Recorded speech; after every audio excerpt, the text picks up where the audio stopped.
dans la vie, il ne faut pas courir, il faut faire les choses en leur temps. C'est-à-dire que, qu'est-ce que je veux dire par là? Le problème des personnes qui sont pauvres entre guillemets, hein, moi, pauvre ne pas dire que tu ne gagnes pas d'argent, hein, moi la pauvreté c'est un état d'esprit, c'est que ce sont des gens qui ne savent pas reporter leur satisfaction. Ce sont des gens qui justement sont compulsifs dans leur besoin d'achat. C'est-à-dire que ce sont des gens qui, quand ils veulent quelque chose, ils veulent l'avoir tout de suite, quitte à ce qu'ils n'en aient pas les moyens, et ils vont s'endetter. C'est même le schéma classique, c'est-à-dire que je veux quelque chose parce que je ne sais pas me dire à moi-même non.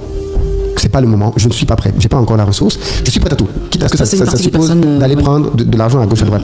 Et pour moi, aller acheter un véhicule qui n'est pas à ton niveau, un sac, tout ce que tu veux, qui n'est pas à ton niveau financier, c'est dans la même famille. C'est-à-dire que, je dis que si quelqu'un a 15 millions en banque, par exemple, et qu'il veut acheter un véhicule de 15 millions, il faut se poser des bonnes questions. Est-ce que je suis aujourd'hui au stade où j'ai la capacité, de par mes revenus et de mes charges, d'acheter un véhicule de 15 millions? Peut-être qu'à ce stade-ci, mon véhicule c'est un véhicule de 5 millions, un véhicule de 3 millions. Je suis d'accord. Et je vais travailler davantage. On a déjà dit qu'on était d'accord sur ça. Donc, à partir de là, quelqu'un qui a 15 millions en banque ne doit pas, même si il va dans ta solution de dire qu'il va prendre l'argent de la banque, il ne doit pas se positionner sur un véhicule de 15 millions.